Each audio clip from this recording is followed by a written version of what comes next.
Hey guys, welcome to the YouTube channel of Wings A Kuda.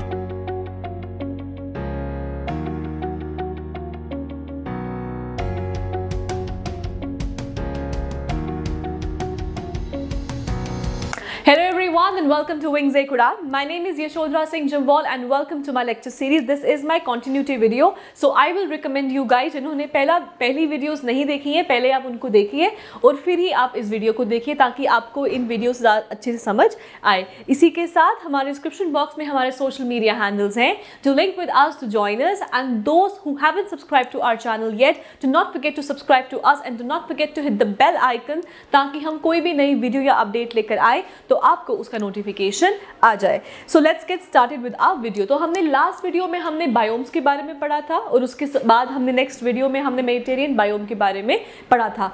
Biome हमने specifically obviously they are those areas या वो terrestrial ecosystem के part है जिनको हमने हिस्सों में बांटा हुआ है depending upon the climatic and rainfall और प्रेसिपिटेशन, उन कंडीशंस के ऊपर हमने उनको बांटा हुआ है। नाउ दो टाइप के इकोसिस्टम्स होते हैं आपके, terrestrial and aquatic. Now aquatic ecosystem is majorly हम उसको बायोम में नहीं डालते, बट देन हम उसको एज ए सेपरेटली हम एज एक्वेटिक जोन्स या एक्वेटिक इकोसिस्टम की तरह जरूर पढ़ते हैं। सो आज का topic is going to be on aquatic ecosystem और एक्वेटिक जोन्स। अगर एक्वेटिक इकोसिस्टम या एक्वेटिक जोन्स की बात किया जाए तो इनको हमने बहुत तरीकों से बांटा हुआ है। जैसे अगर हम किस तरीके का पानी है उसके हिसाब से देखा जाए तो हम इसको डालते हैं आइदर सेलाइन वाटर के हिसाब से और नॉन सेलाइन के हिसाब से। सेलाइन का मतलब हो गया ऑब्वियसली जिसमें सॉल्ट कंटेंट ज़्यादा है, और नॉन सेलाइन हो गया कि इसके कंपैरिजन में the salt content is less. तो एक तो ये तरीका आ गया इन एक्वेटिक जोन्स या एक्वेटिक इकोसिस्टम को बांटने का। इसी के साथ एक और तरीके से हम इन जोन्स को बांटते हैं, दैट इज ऑन लेंटिक और लॉटिक। अगर हम लेंटिक की बात करें, लेंटिक हो गया वो वाला इकोसिस्टम या वो वाला पानी का इकोसिस्टम जो क्या है, लेंटिक मीन्स स्टैटिक, जो खड़ा हुआ है, जो पानी रुका हुआ है। तो दो तरीके के पानी हो सकते हैं, या तो बहता हुआ पानी हो सकता है या तो रुका हुआ हो सकता है। उसके हिसाब से दो हैं, one is लेंटिक, the other is lotic. सो लेंटिक हो गया आपका स्टैटिक और stagnant water. So it can be either static रुका हुआ और स्टैग्नेंट दैट इज रुका हुआ, राइट। अब इसी के ही बिल्कुल opposite that is your lotic. Lotic हो गया वो पानी का इकोसिस्टम या वो aquatic zone that is moving, which can be obviously they can be your rivers are moving. और अगर हम स्टैटिक की बात करें it can be your ponds, lakes, है ना, ये सब चीजें हो सकती है, फाइन। लेकिन मेजरली जो हम बिल्कुल सही तरीके से जो हम डिवाइड करते हैं या जो क्लासिफाई करते हैं हम एक्वेटिक जोन्स को, वो है इस तरीके का। One is your fresh water, जो आपका वही हमने जो अपने स्टार्टिंग में बड़ा सेलाइन और नॉन सेलाइन उसी की बात हो रही है। One is your fresh water and another is your marine. So one is your fresh water and number two is your marine. अगर फ्रेश वाटर की बात किया जाए तो ये वो पानी, पहले तो फ्रेश वाटर मतलब ताज़ा पानी, मतलब सॉल्ट कंटेंट इज लेस। ये हमने पहले लेक्चर्स में भी पढ़ा है, तो सॉल्ट कंटेंट इज लेस। तो ये तो वो वाला आ गया, fresh water means where the salt content is less. और फ्रेश वाटर के कंपैरिजन में जिनमें सॉल्ट कंटेंट ज़्यादा होता है they are marine, so they have more salt content, fine. Fresh water की अगर हम सॉल्ट कंटेंट की बात किया जाए it varies between 0 to 5 ppt, that is parts per 1000. That's how you calculate the salinity. That is जहां पर भी 0 से लेके 5 तक salinity रहेगा, हम मानते हैं कि हम उसको किस में डालते हैं, कि हम उसको मानते हैं कि वो फ्रेश वाटर का ही पार्ट है। उसी के ही बिल्कुल ऑपोजिट जहां पे 35 से ज़्यादा पीपीटी हो, 35 से ज़्यादा सैलिनिटी हो, तो हम मानते हैं कि it is no longer fresh water, it is marine, it is saline water. So 35 से ज़्यादा होगा तो हम क्या मानते हैं, हम मानते हैं कि इट इज़ मरीन और सेलाइन। अब अगर हम फ्रेश वाटर की बात किया जाए तो जैसे हमने स्टार्टिंग में लिया था आपका lakes, ponds, rivers, some exceptions are always there, लेकिन रिवर्स, पॉन्ड्स, लेक्स, हम इन सबको डालते, स्ट्रीम्स, हम इन सबको डालते हैं फ्रेश वाटर के बीच में।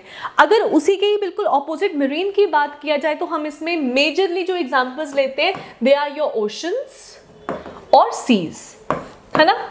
ओशंस और सीज क्योंकि 70% जो है धरती जो है it is covered by water, और मोस्टली उसमें ओशंस और सीज का ही पानी है, राइट। तो इतना जितना पानी है उतना पीने का तो नहीं है क्योंकि वो ज़्यादातर सेलाइन है, इट इज़ मोस्टली सॉल्टी। तो वही है कि जहाँ पे 35 ppt से ज़्यादा होगा तो हम उसको फ्रेश से उठाकर डाल देते हैं कि इट इज़ सेलाइन, तो वो आ गया आपका मरीन में, which is obviously your oceans and seas, कुछ उसके एग्जाम्पल हैं। अब नाउ इन दोनों के बीच में अगर 5 से कम फ्रेश, 35 से ज़्यादा मरीन, अगर 15 ppt हो फिर हम किस में डालेंगे, अगर 7 ppt हो तो हम किस में डालेंगे, तो वो आ गया बीच में एज अ ट्रांजिशनल जोन, कि ना ही आप उसको फ्रेश वाटर कह सकते हैं और ना ही आप उसको मरीन कह सकते हैं, तो हम उसको बोलते हैं ब्रैकिश वाटर। क्या बोलते हैं हम उसको, बोलते हैं ब्रैकिश वाटर। तो ये आ गया तीसरे तरह का पानी। So 1 is fresh, number 2 is marine and number 3 is brackish, जो हम फ्रेश में भी नहीं डाल सकते और जिसको हम मरीन में भी नहीं डाल सकते। मतलब इसमें कितना सॉल्ट कंटेंट होगा आपका 5 से लेके 35 ppt तक।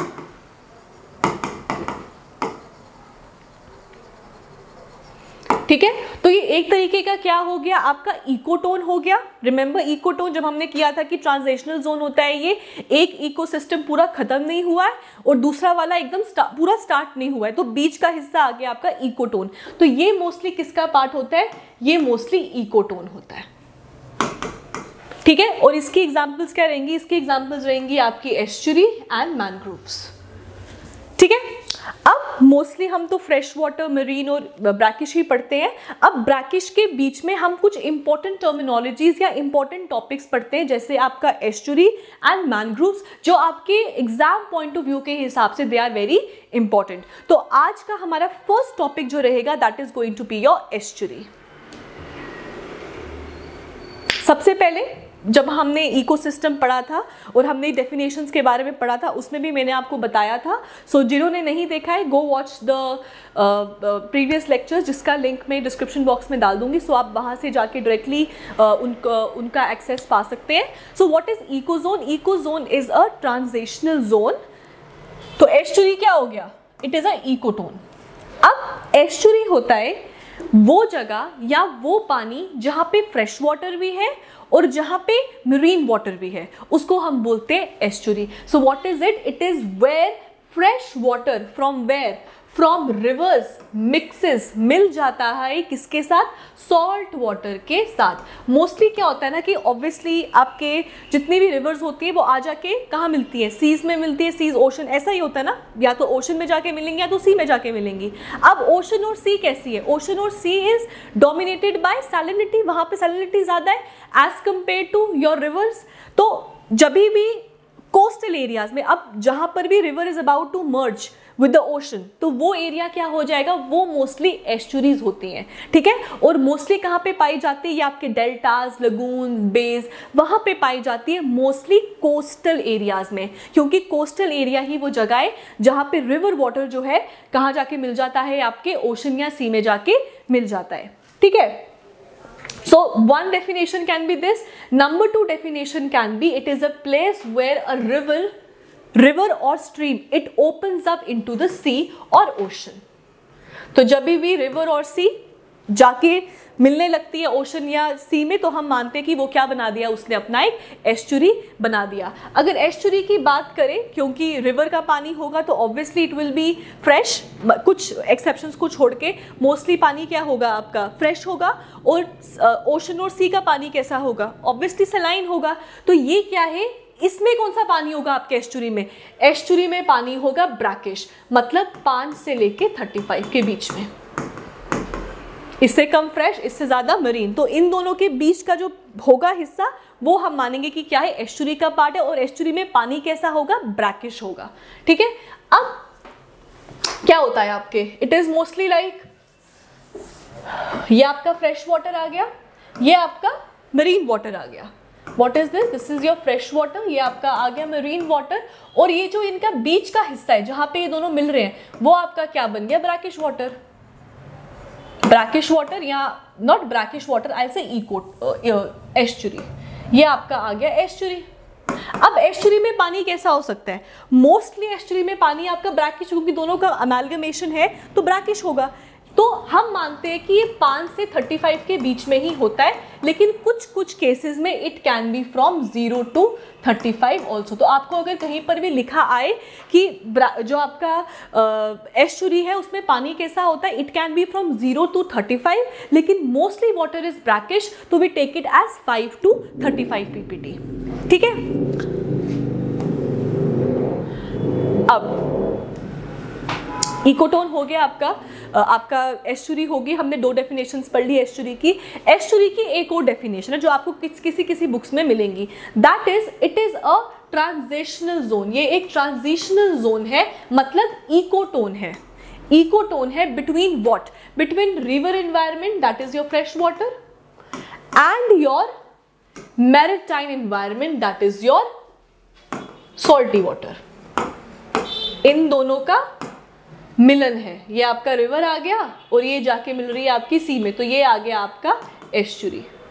तो यहाँ पे पानी कैसा होगा? दोनों का मिक्सचर होगा, फ्रेश वाटर भी होगा और आपका मरीन वाटर भी होगा। तो ये क्या आ गया? एक ट्रांजिशनल जोन आ गया। और अगर हम कुछ एग्जांपल्स की बात करें एस्चुरीज की, तो ये कहाँ पे होते हैं? It can be in your lagoons, it can be in your base, deltas. Mostly कहाँ पे होती है? Mostly it is in your deltas. ठीक है। सो मोस्टली कहाँ पे है? It is in your deltas. Deltas कौन से होगी? डेल्टास वो एरियाज हो गए जहां पे आपका रिवर वाटर जो है it is about to merge with the ocean और द सी, तो it is mostly in deltas, lagoons और बेस। और अगर हम बात करें तो मोस्टली आपके एस्चुरीज, अगर इंडिया की बात किया जाए तो 70% ऑफ द रिवर सिस्टम जो है वो कहाँ जाके मिलता है? आपका जाके मिलता है बे ऑफ बंगाल में। तो मोस्ट एस्चुरीज कहाँ पे? आपके बे ऑफ बंगाल में ही पाई जाती हैं इन कंपैरिजन टू अरेबियन सी, क्योंकि वहाँ पे जो आपकी वेस्ट फ्लोइंग रिवर्स है वो बहुत ज़्यादा कम है, तो ईस्ट फ्लोइंग इज मोर। तो मोस्टली आपकी जो एस्चुरीज है it is towards your Bay of Bengal. ठीक है। नाउ अब क्योंकि यहाँ पे फ्रेश वाटर भी है, यहाँ पे मरीन वाटर भी है, so it is the most productive region. क्या है? ये सबसे ज्यादा प्रोडक्टिव रीजन है। अब याद रखना, यहाँ पे जो मूवमेंट होता है ना, मूवमेंट ऑफ पानी, मूवमेंट ऑफ न्यूट्रिएंट, वो यूजुअली टाइड के हिसाब से होता है। पानी आता है और पानी चला जाता है, मतलब पानी आ रहा है तो खाली हाथ तो आएगा नहीं, it will get nutrients along with it. जब आएगा तो न्यूट्रिएंट्स लेके आएगा, न्यूट्रिएंट्स ड्रॉप करके जाएगा, और फिर जब वापस आएगा तो जो पुराने होंगे उनको वापस ले जाके नए वाले छोड़ के जाएगा। सो it is the most productive zone, क्योंकि यहाँ पे न्यूट्रिएंट्स जो है पाए जाते हैं। कहाँ के? फ्रेश वाटर के भी और मेरीन वाटर के, दोनों के जो है यहाँ पे न्यूट्रिएंट्स पाए जाते हैं। सो it is the most productive zone. इसी के ही साथ जो 60% ऑफ द वर्ल्ड पॉपुलेशन है वो मोस्टली आपके अलोंग एस्चुरीज या अलोंग कोस्टल एरियाज ही पाई जाती है। So 60% of the world's population is mostly along your estuaries और along your coastal regions। अब coastal regions जो हम ये estuary की बात कर रहे हैं, यहाँ पे nutrients तो है ही हैं, लेकिन यहाँ पे recycling भी बहुत ज़्यादा है।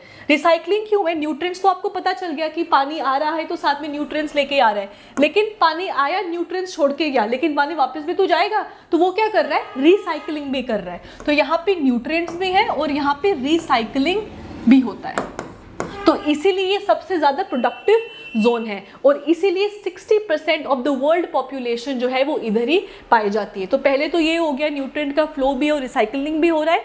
इसी के ही साथ बिकॉज यहाँ पे मोस्टली ह्यूमन सेटलमेंट्स फेवर हो सकती हैं, इसलिए 60% ऑफ द वर्ल्ड पॉपुलेशन यहीं पर ही है। अब यहाँ पे फेवर क्यों हो सकती हैं? अगर हम एंशिएंट हिस्ट्री की भी बात करें, जब भी हम हिस्ट्री की बात करते हैं, कोई सिविलाइजेशन की बात कर रहे हैं, it is always along some water body, always along a river. क्योंकि अगर रिवर होगा एंशिएंट टाइम्स पे, तभी it is a easiest mode of trade, it is a easiest mode of exchange of traditions। इसी के ही साथ बाद वहीं पर ही आप एग्रीकल्चर प्रैक्टिस भी कर सकते हैं, वहीं पर आप कमर्स प्रैक्टिस भी कर सकते हैं, फिशिंग भी हो सकता है, इजी मोड ऑफ फूड भी है यहाँ पे। तो इसीलिए 60% जो लोग होते हैं वो यहीं पर ही पाए जाते हैं। क्यों? क्योंकि यहाँ पे highly productive area for what? For fishing and commerce. तो खाने पीने का भी यहाँ पे जो होता है इजी अवेलेबिलिटी है, और कमर्स ट्रेड वगैरह भी आप इनके अलोंग अच्छे से कर सकते हो। सो इकोनॉमिकली भी एंड खाने पीने के हिसाब से भी दोनों तरीके से ये एरियाज जो है बहुत ज़्यादा प्रोडक्टिव होते हैं। इसी के ही साथ यहाँ पे लाइक आई टोल्ड यू ऊपर ही कि यहाँ पे रिसाइकलिंग भी है एंड न्यूट्रिएंट्स का फ्लो भी है। इसी के साथ ट्रैपिंग ऑफ सस्पेंडेड मड, जो आपका सिल्ट होता है, यहाँ पे पाया जाएगा, क्योंकि ऑब्वियसली पानी वाला एरिया है तो यहाँ पे सिल्ट पाया जाता है। And sand carried by rivers which leads to deltas, और यहाँ पे डेल्टा फॉर्मेशंस भी होता है। क्यों? क्योंकि यहाँ पे सैंड भी है, मिट्टी वगैरह भी आती है, तो एक डेल्टा जैसा बन जाता है यहाँ पे। तो यहाँ पे मोस्टली क्या है, एस्चुरीज के अलोंग आपको डेल्टास भी पाए जाएंगे। सो मोस्ट एस्चुरीज के अराउंड आपको डेल्टा फॉर्मेशंस भी देखने को मिलता है। इसी के ही साथ ये एज अ होस्ट एक्ट करते हैं for all the plants and animal.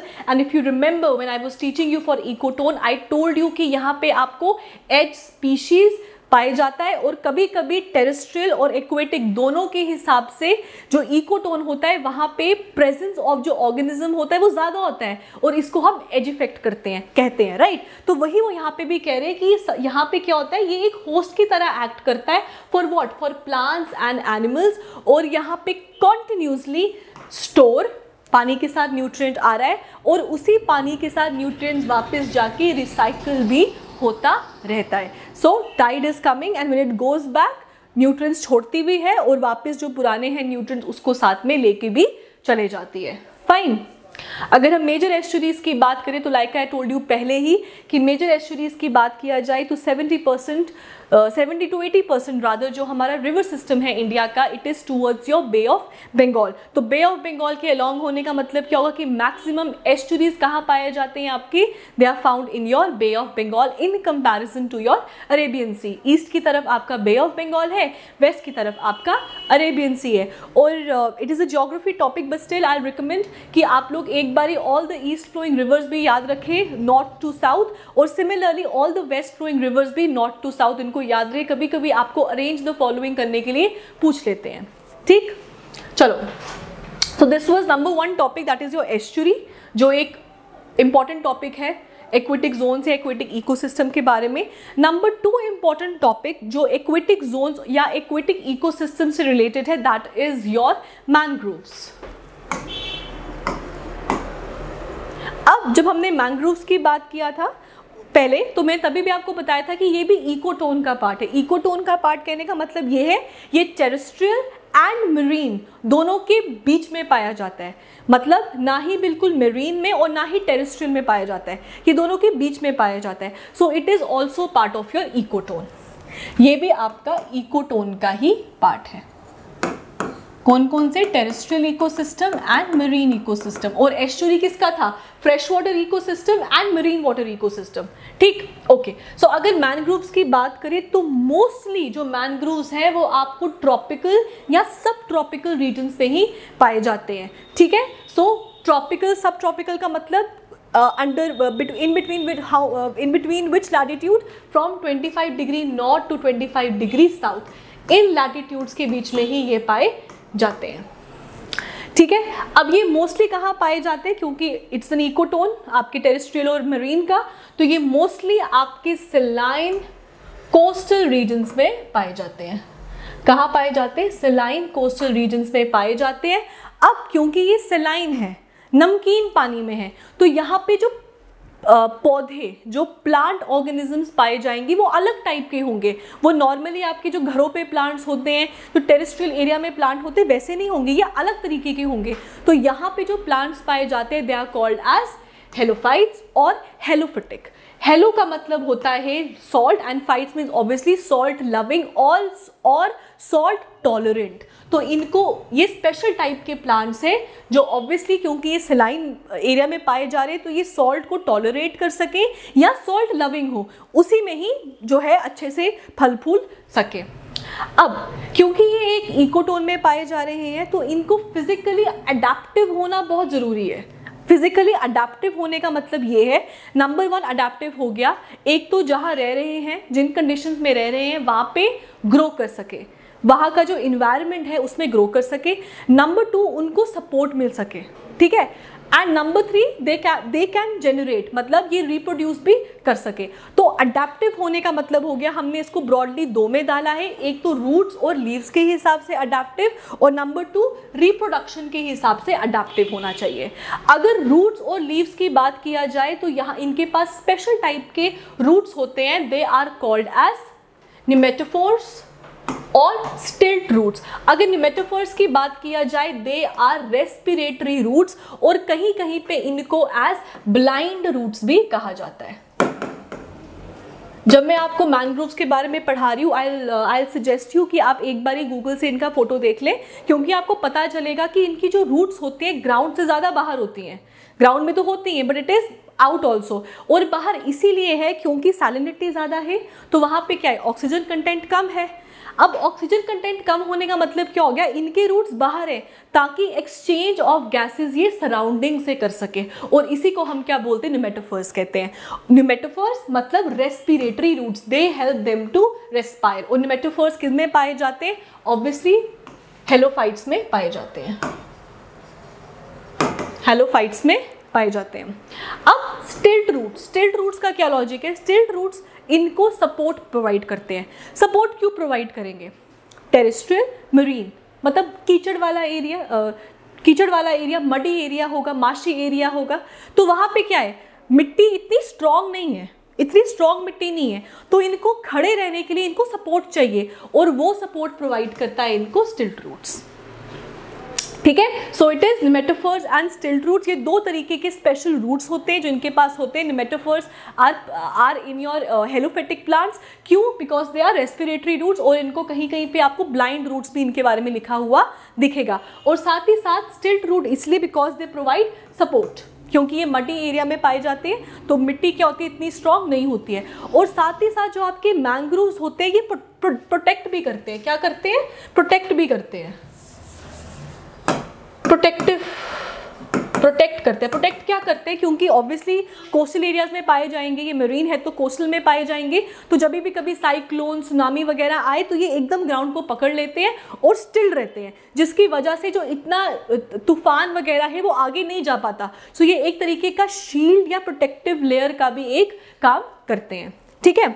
तो ये तो आ गया आपकी roots and leaves. Number 2 adaptive होने का मतलब हो गया कि they should reproduce, they can reproduce और जर्मिनेट, और ये रिप्रोड्यूस करते हैं by a special mode of reproduction that is your viviparity, और they are called as viviparous.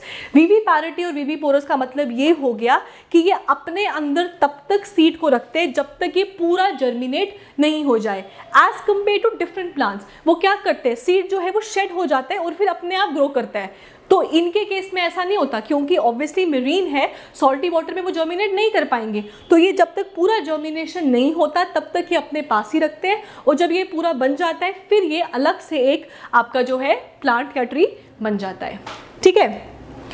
Okay, so now they require, अब जो ये जो मैंग्रोव्स हैं इनको हाई सोलर रेडिएशंस का ज़रूरत पड़ता है। क्यों पड़ती है ज़रूरत, टू फिल्टर सेलाइन वाटर, क्योंकि इनको सेलाइन वाटर को फिल्टर करना पड़ता है through what, through their roots. जो अभी हमने ऊपर पढ़ा आपके रेस्पिरेटरी और स्टिल्ट रूट्स के बारे में, ये अपने रूट्स के हिसाब से क्या करते हैं, सोलर रेडिएशंस को ट्रैप करते हैं, इनको हाई सोलर रेडिएशंस चाहिए होता है, तभी ये क्या करते हैं, अपने आप को फिल्टर कर पाते हैं, सेलाइन वाटर को फिल्टर कर पाते हैं, तभी तो ये ट्रॉपिक्स और सब ट्रॉपिकल रीजन में पाए जाते हैं, ठीक है। अगर ये ट्रॉपिक और सब ट्रॉपिकल में नहीं पाए जाएंगे तो ये ग्रो नहीं कर पाएंगे, ये इनको वही कंडीशंस चाहिए, तभी ये ट्रॉपिक्स और सब ट्रॉपिकल रीजन में हमको मोस्टली पाए जाते हैं, ठीक। Okay,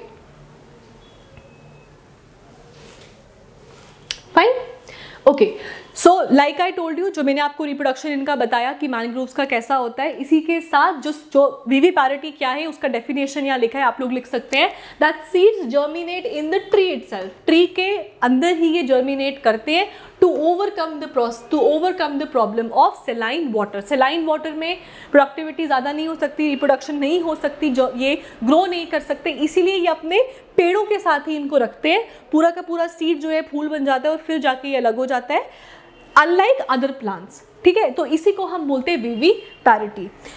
so this was about, और अगर हम मैनग्रोव्स की बात करें तो ऑब्वियसली हमको पता ही है सुंदरबंस कहाँ पे है आपके, along the Ganga Brahmaputra delta,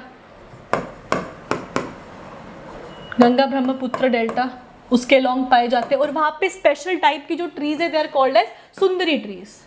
तो वहाँ पे एक स्पेशल टाइप के आपके ट्रीज पाए जाते हैं जिनको हम सुंदरी कहते हैं। ठीक है, तो आपका सबसे बड़ा एग्जाम्पल तो आपका सुंदरबंस ही आपका आ गया। सो नाउ इस टॉपिक में हमने एस्चुरी पढ़ा और मैनग्रोव्स पढ़ा। नेक्स्ट टॉपिक में हम लोग पढ़ेंगे कॉरल्स के बारे में, कॉरल ब्लीचिंग के बारे में, कॉरल्स का हमारे इन्वायरमेंट पे क्या इफेक्ट होता है, और इसी के साथ हम पढ़ेंगे आपका एक्वेटिक ऑर्गेनिजम्स के बारे में। So thank you guys and have a nice day.